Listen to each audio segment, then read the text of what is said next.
Hello guys, my name is Raj, founder and CEO of JKS architect. एक और construction की मैं आपके सामने सीरीज लेके आया हूं जिसमें हम बात करेंगे कि जब भी हम कंस्ट्रक्शन का नया कोई मकान बनवाते हैं या कोई कॉमर्शियल स्पेस बनवाते हैं तो 10 ऐसी कौन सी गलती होती है जिससे हम बच के कम से कम 2 से लेके 5 लाख रुपए तक की हम बचत करवा सकते हैं, प्लस जो हमारा जो 2 से लेके 5 लाख रुपए तक का नुकसान होने वाला है उससे हम बच सकते हैं। तो बिना देरी के अपन चलते हैं और भी आपको अगर कोई आर्किटेक्चर सीरीज या कंस्ट्रक्शन सीरीज हमारी देखनी है तो हमारे जो यूट्यूब की जो डिस्क्रिप्शन बॉक्स में हम उसमें डिटेल डाल देंगे, लिंक डाल देंगे वीडियो को, तो आप देख सकते हो। तो बिना देरी के भी अपन चलते हैं और आगे बात करते हैं। अब मैं बात करता हूँ आपके सामने पहली गलती का, जो भी अधिकतर लोग करते हैं। नक्शा प्लान जो भी हम लेआउट बना रहे हैं उसके बारे में बात करेंगे। जो भी हम लैंड है पहले तो अपन उस साइज का हमको जो भी हमें आर्किटेक्चर सूटेबल हो उससे हमें मकान का नक्शा बनवा लेना चाहिए। जो भी हमारी रिक्वायरमेंट हो, लाइक आपकी 2 bedroom 3 bedroom kitchen hall stair आपको अंदर देनी है बाहर देनी है, तो उसके अनुसार उसका कंप्लीट हमको प्लान पहले लेना चाहिए। अधिकतर लोग क्या करते हैं, कंस्ट्रक्शन का वर्क तो स्टार्ट करवाते हैं उसके बाद प्लान लेते हैं, बल्कि ये गलती कभी नहीं करनी चाहिए। अपन को 15 डेज पहले जो भी हम कंस्ट्रक्शन करवाना चाहते हैं तो उसका प्लान लेआउट करवा लेना चाहिए। प्लान लेआउट में मैं आपको बताता हूँ जो चीजें ध्यान में रखने वाली है वो बताता हूँ। सबसे पहले तो हमें प्लान लेआउट हमेशा देख के बनवाना चाहिए। फिर सेकंड नंबर उसमें कॉलम कहाँ आ रहा है, स्टील कौन सा लग रहा है, ये कंप्लीट चेक करना चाहिए, क्योंकि अधिकतर गलती वहां पे भी हो जाती है हमसे।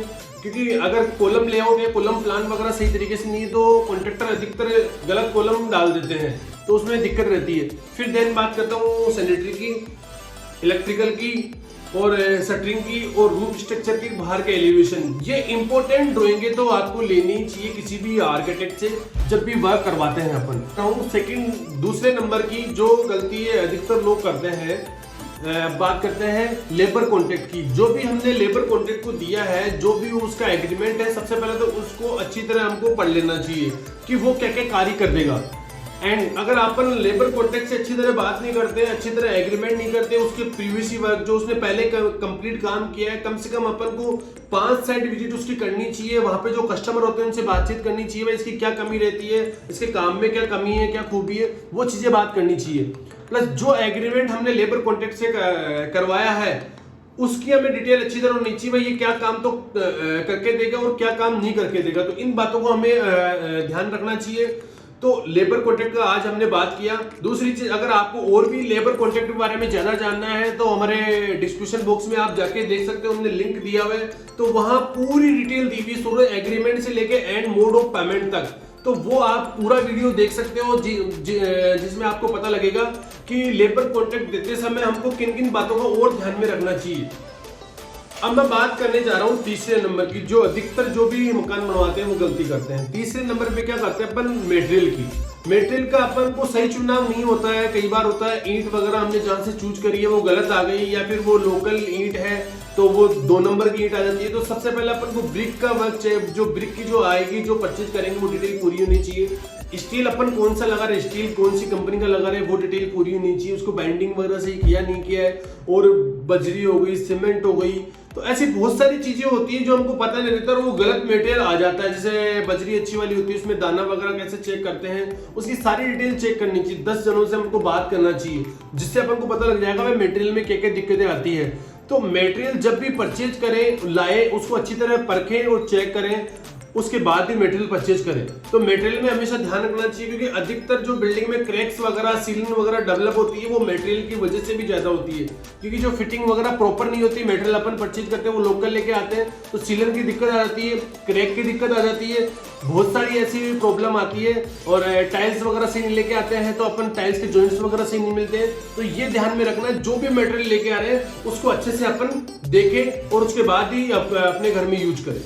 अब मैं बात करूंगा आपके सामने चौथी गलती जो करते हैं, 4th नंबर की जो मिस्टेक करते हैं लोग, उनके बारे में अपन बात करेंगे। फोर्थ नंबर की जो मिस्टेक होती है वो ये होती है सबसे बड़ी, जैसे हम जो भी हम घर बना रहे हैं उसकी हमको स्टेज तय कर लेनी चाहिए भाई, कितनी स्टेज होगी, जैसे लाइक 5 होगी, 10 होगी, 7 होगी, 8 होगी। लमसम अपन बात करें तो एक जो प्लॉट होता है जो 1000 से लेके 3000 स्क्वायर फीट एरिया का घर होता है उसकी 10 स्टेज होती है लमसम। तो 10 स्टेज कौन सी होने वाली है, उस स्टेजों पे अपन को साइड इंजीनियर को विजिट करवाना चाहिए। ये सबसे मेजर गलती होती है। कॉन्ट्रैक्टर वगैरह कुछ भी करते रहते हैं कार्य, तो अपन ध्यान नहीं देते। साइड इंजीनियर को हर एक टेक्निकल नॉलेज होती है, क्योंकि अधिकतर दोस्तों क्या होती है टेक्निकल नॉलेज अपने पास में होती नहीं, और अपन वो कॉन्ट्रैक्टर हमेशा यही बोलता है मैंने 50 साल से काम किया, मैंने 20 साल से काम किया है, मेरा इस तरह की कोठी बनाई है, इस तरीके से मैं कभी गलत नहीं कर सकता हूँ। तो वो सब बातें गलत होती है। अपन को साइड इंजीनियर से विजिट करवाना चाहिए, तो अपने हर स्टेज पे एक स्टेज पे ऐसे विजिट करवाना चाहिए। तो जब तक अपनी बिल्डिंग पूर्ण होगी, जब तक अपन को 10 साइड विजिट। अब मैं बात करूंगा 5 नंबर की, 5वें नंबर की गलती जो अधिकतर घर बनवाते हैं तब लोग कर देते हैं। सबसे पहले जैसे ही हमारा वर्क स्टार्ट हो गया, हमारे ब्रिक वगैरह का, कॉलम वगैरह जो हो गए खड़े, तो उसकी तराई वगैरह का ध्यान हमें सबसे ज्यादा रखना चाहिए। क्योंकि कई बार होता है अधिकतर अपने कॉन्ट्रैक्ट पे किसी को दिया है तो वो तराई वगैरह के लिए ध्यान दो। दोस्तों मटेरियल कितना भी अच्छा यूज ले लो, अगर आप उसकी तराई अच्छे से नहीं हुई है, क्यूरिंग अगर अच्छे से नहीं हुई है, तो वो जीरो है। वो थोड़े दिनों बाद वो जगह वहां से क्रैक हो जाएगी, जो हमने प्लास्टर वगैरह किया है वो वहां से निकलने लग जाएगा, और जो भी बहुत सारी प्रॉब्लम आती है। तो अपन को हर स्टेज में, जैसे ब्रिक मेसनरी हुई तो अपन को 5 डेज की तराई कम से कम करनी चाहिए। प्लास्टर हुआ, प्लास्टर को 5 डेज की तराई करनी चाहिए। जैसे रूफ कास्टिंग हुई तो रूफ कास्टिंग कम से कम 7 डेज तक उसमें पानी भराना रहना चाहिए। कई बार क्या होता है दोस्तों, जैसे हमने रूफ कास्टिंग करी, कल पानी भरा, परसों से वर्क स्टार्ट कर देते हैं, उस पानी को निकाल देते हैं और ऊपर बिल्डिंग पे काम स्टार्ट करना कर देते हैं। और कॉन्ट्रैक्टर वगैरह बोलते हैं हमने बहुत सारे काम किए, ये कुछ ही दिक्कत नहीं होगी। तो ये कभी भी नहीं करना चाहिए दोस्त। 8 दिनों तक छत पे ऊपर कोई भी कार्य नहीं करवाना चाहिए, पानी भरा रहना देना चाहिए, जिससे उसकी तराई वगैरह अच्छे से हो जाए। हर स्टेज पे ध्यान रखना चाहिए। प्लास्टर पे जब भी ब्रिक मेसनरी का काम होगा तब ध्यान रखना चाहिए अपन को, कॉलम वगैरह स्टैंडिंग होगा तब, और रूफ कास्टिंग होगी तब। ये 4 से 5 पॉइंट होते हैं जब अपन क्यूरिंग का ध्यान रखना चाहिए दोस्तों। अब मैं बात करने जा रहा हूँ 6 नंबर की, आपके 6 नंबर की जो अधिकतर गलती कर देते हैं जब भी हम घर बनवाते हैं। लेवल्स वगैरह कोई चेक नहीं करते। जैसे साइड इंजीनियर की हमारे साइड पे विजिट हुई तो उसको अपन को ये क्वेश्चन पूछना चाहिए भाई जो भी हम कार्य कर रहे हैं वो लेवल में है कि नहीं। जैसे हमने ब्रिक मेसनरी का जो भी चुनाई करी तो उसको सूत मिला के या उसका लेवल्स वगैरह चेक करना चाहिए भाई, वो आगे से पीछे तक वो जो मेजरमेंट आ रहा है, जैसे लाइक 14 फीट बाय 14 फीट का रूम दे रखा है प्लान में, तो अपन को ये चेक करना चाहिए जो सारे जो मेजरमेंट है एक दूसरे 14 फीट ही आना चाहिए, नहीं कि 14 फीट 1 इंच भी। क्योंकि बाद में फिर जब अपन कार्य कराते हैं, लाइक प्लास्टर करवाते हैं या फिर टाइल्स वगैरह काम करवाते हैं, तब बहुत प्रॉब्लम आती है। क्योंकि टाइल्स वगैरह कटिंग में अच्छी तरह पता लग जाता है अपन को, वुडन का कार्य करवाते हैं तब पता लग जाता है कि हमारा जो कार्य है वो लेवल्स वगैरह में नहीं हुआ।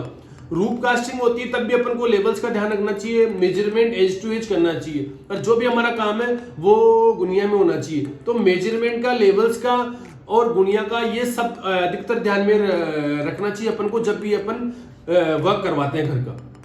अब मैं बात करूंगा 7वें नंबर की गलती जो भी घर बनवाते हैं अधिकतर लोग करते हैं। 7वें नंबर पे गलती क्या करते हैं दोस्तों, वो कोई भी हमने रेशियो यूज किया, लाइक जैसे 1:5 का रेशियो यूज में लिया अपन ने ब्रिक मेसनरी के लिए। जैसे 1 तो उसमें होगी अपनी सीमेंट और 5 हो गई बजरी। तो वो क्या करते हैं, वो बैग एक साथ काम में ले लेते हैं और बजरी अंदाज से काम में लेते हैं, चुनाई स्टार्ट करवा देते हैं। दोस्तों कभी भी अपन को इस तरीके से कार्य नहीं कराना चाहिए। रेशियो का हमेशा ध्यान में रखना चाहिए। अगर 1:5 का रेशियो दे रखा है अपन को तो उससे 1:5 का रेशियो प्रॉपर अपने सामने या फिर अपन कैमरा लगा सकते हैं, जब उसको बोल सकते हैं कि 1:5 का रेशियो ही चलना चाहिए। आरसीसी में 1:3 का है तो 1:3 का ही रेशियो चलना चाहिए। इस तरह के अपन को हर रेशियो में ध्यान रखना चाहिए। रेशियो में ध्यान रखने वाली कौन कौन सी स्टेज होती है, जैसे लाइक पहले पीसीसी में ध्यान रखना चाहिए, डीपीसी लेवल पे, कॉलम स्ट्रक्चर पे अपन को ध्यान रखना चाहिए, ब्रिक मेसनरी का वर्क होगा तब ध्यान रखना चाहिए, रूफ कास्टिंग होगी तब ध्यान में रखना चाहिए, और जब प्लास्टर होगा तब ध्यान में रखना चाहिए। तो मैंने ये 7 से 8 आपको रेशियो बताए जब ये ध्यान में रखना चाहिए। और इनकी आपको मोर डिटेल चाहिए तो हमारे यूट्यूब चैनल पे जो भी हमारा डिस्क्रिप्शन बॉक्स है उसमें हमने लिंक डाला हुआ है, तो इनके सबके सेपरेट वीडियो बनाए हमने, जो 10 से 15 मिनट की वीडियो है, तो वहां आप जाके देख सकते हो एक चीज कि रेशियो में कैसे क्या चेक करते हैं, और भी बहुत सारी चीज मैंने आपको मेजर ये थोड़ा थोड़ा बताया है, 10 स्टेज अपन चेक कर सकते हैं। अब मैं बात करने जा रहा हूँ आपके सामने 8वें नंबर की गलती। 8वें नंबर की जो गलती करते हैं अधिकतर लोग नया मकान बनाते समय वो ये गलती करते हैं कि जो भी हमने लाइक सीमेंट की कंपनी फाइनल की है, like UltraTech, Ambuja, wonder, Chetak, Birla उत्तम, जो भी अपने लाइक की है, जब भी सीमेंट अपने साइड पे परचेज होके आती है तो उसकी जो डेट होती है, वो जब भी मैन्युफैक्चरिंग डेट होती है उसके 30 दिन के बाद अपन को यूज में कभी सीमेंट नहीं लेनी चाहिए, क्योंकि सीमेंट 30 दिन के जब भी मैन्युफैक्चरिंग डेट है वो 30 दिन के बाद वो सीमेंट खराब हो जाती है। लाइक इसीलिए अपन को ये ध्यान में रखना चाहिए, जब भी अपन सीमेंट परचेज करें तो उसकी डेट का हमेशा ध्यान में रखना चाहिए। 30 दिन से पहले की डेट ही हमें सीमेंट की लानी है और अपन को यूज में लेनी है। सीमेंट के लिए आपको और भी डिटेल चाहिए, मोर डिटेल तो हम डिस्क्रिप्शन बुक्स में डिटेल डाल देंगे, तो आप सीमेंट की पूरी एक से डिटेल देख सकते हो। लाइक जैसे सीमेंट कितनी प्रकार की होती है, कौन कौन से ग्रेड की सीमेंट होती है, तो इस तरह की सारी डिटेल और कौन सी सीमेंट कब यूज में लेती है तो हम डिस्क्रिप्शन बॉक्स में उसकी भी डिटेल हमने डाली हुई, तो वो भी आप जाके चेक कर सकते हैं।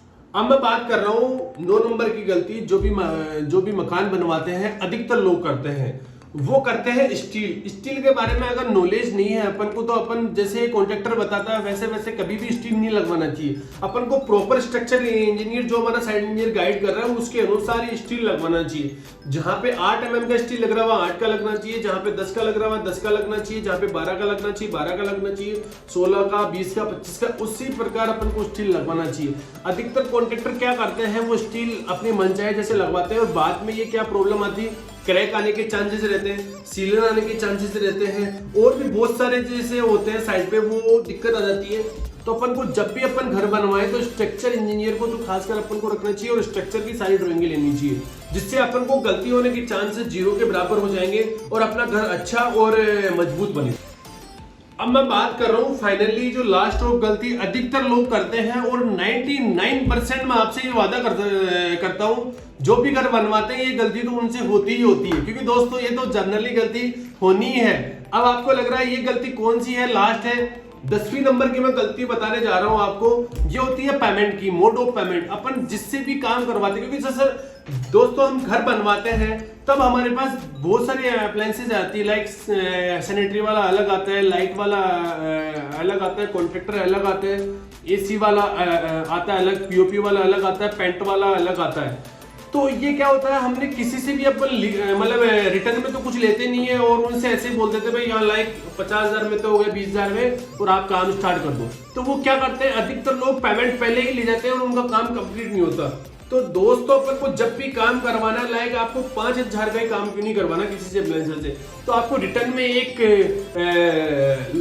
लिखवाना उससे लेटर पैड पे, भाई लाइक तू काम हमको क्या करके देगा और इसमें मोड ऑफ पेमेंट क्या रहेगा।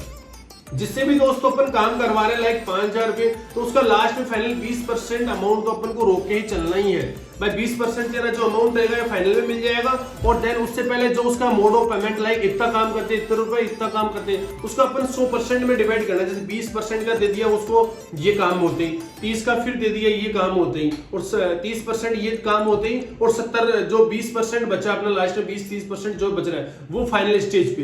तो अपन को जिससे भी अप्लायंसेज आ रही है मोड ऑफ पेमेंट का हमें ध्यान में रखना चाहिए और इसको देख के ही अपन को काम करवाना चाहिए।